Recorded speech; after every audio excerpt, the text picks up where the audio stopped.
This is a 1981 Tioga, and as you can see, it's in really good condition. It's almost 40 years old, and it looks really good.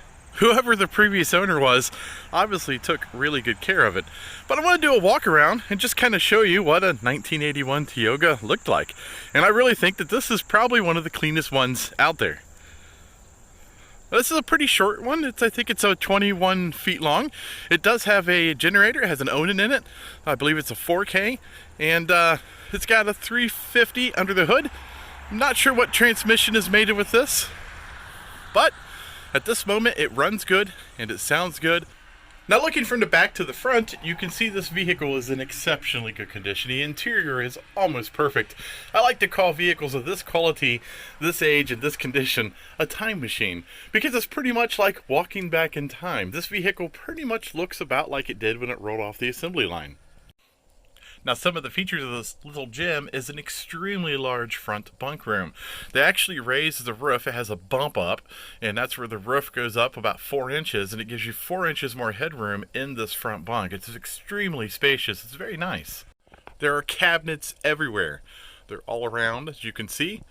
And here's where I was talking about the bump. It goes up a good 4 inches, maybe a little bit more, to give you a little more headroom in the bunk area. It's a very clever trick that they used to do back in the 80s.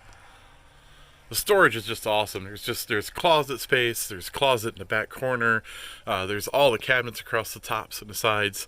It's very well put together. The engineering of this particular RV was done right. It just feels right. It's solid. There's not a lot of creaks when you're driving it.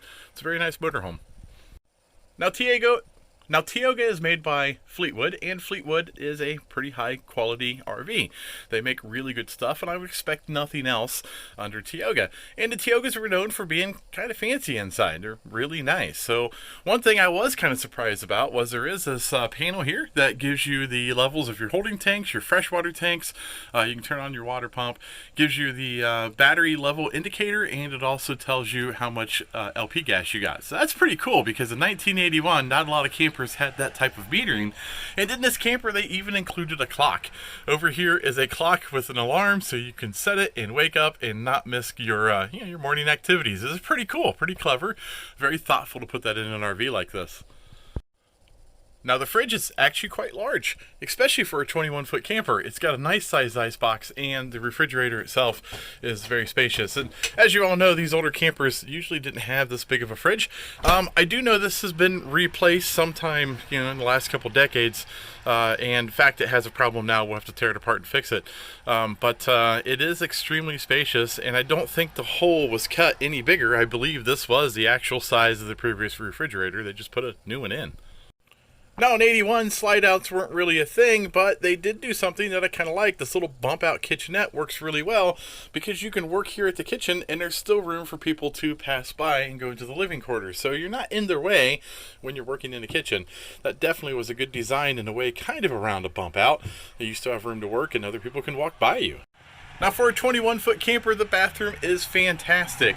You do have a nice little decent sink over here. There is actually a tub in the back, and as you can see, there's plenty of room to get your business done. There's even a cupboard up at the top to store some things. It's very nice. Walking around the outside, we'll talk about some of the underbelly storage compartments, which also was kind of relatively new at the era. When RVs kind of first were introduced to the market, such as Winnebagos, there really wasn't a whole lot of underbelly storage. There is some on this unit, which is very handy. Underneath this door is actually the access panel to the LP. The propane tanks are stored underneath the belly, and they are permanent, and you can fill and get to it for this door. There is some underbelly storage right here. It's actually pretty decently sized, and right now there's some leveling ramps inside. This is the generator. We will take a look at it. It is your typical Onan, which were rock solid at the time. They were very well built.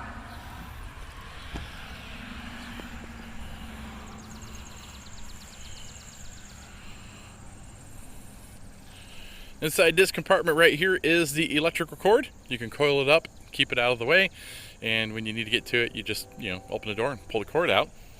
There is 2 gas tanks on this. There's a fill here and a fill here. There's a small auxiliary tank. I think it's about 10 gallons. That way, if you were to run out of gas, you could switch over and pick you up a little more distance so you could get to the gas station. Over here is the hot water heater, and down here is another little compartment door. We'll take a look inside it, and you can see it's nice. It's got a little bit of space to store some things. Little underbelly storage, pretty new for the era or the time. So overall, the RV is in excellent condition. I just cannot believe how clean this rig is. Most of these RVs, they just weren't well kept over the years. This one, somebody must have really loved it. It looks really nice. So there you have it. I just thought I'd do a quick tour of this Tioga. Thought maybe somebody might be interested at least. If you like these types of videos, please take a look at some of my other videos.